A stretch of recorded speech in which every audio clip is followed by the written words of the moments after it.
Nous sommes dans l'IMA Roissy Pays de France, qui est situé à Villiers-le-Bel, dans le 95 Est.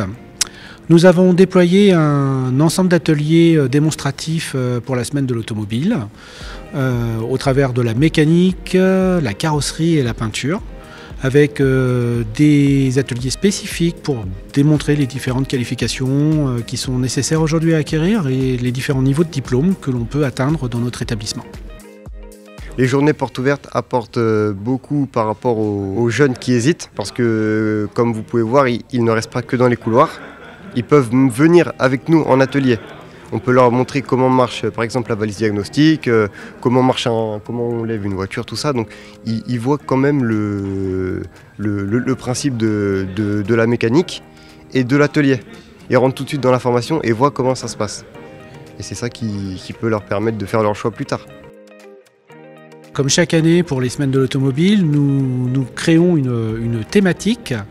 L'année dernière, comme vous pouvez le voir, nous avons créé ce robot uniquement fabriqué avec des pièces automobiles. Et cette année, nous fabriquons un arbre avec, pour thématique, c'est partager la nature avec des pièces automobiles. L'intérêt pour les apprentis, c'est de mettre toutes leurs connaissances, les compétences qu'ils ont acquises dans un domaine qui est un petit peu différent de celui sur lequel ils sont habitués à travailler quotidiennement.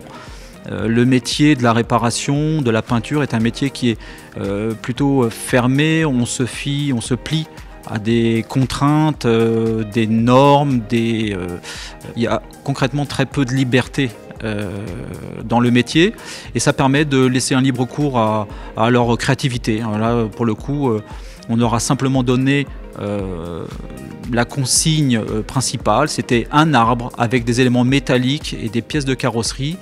Et on les a laissés vraiment, on leur a laissé libre cours à la conception, à la forme, à la peinture, aux couleurs. Donc c'était vraiment un travail à 100% de leur part. Ça a été une situation très complexe lors des premiers confinements, puisque là il y avait vraiment une fermeture des garages et de l'activité automobile.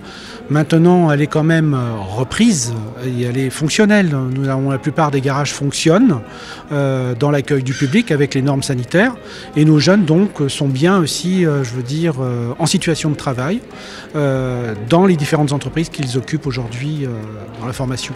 Il reste toujours la difficulté aujourd'hui de l'incertitude du lendemain, se dire pour nos jeunes qui veulent prendre un contrat aujourd'hui dans une entreprise, ça reste toujours un petit peu plus complexe que les autres années forcément.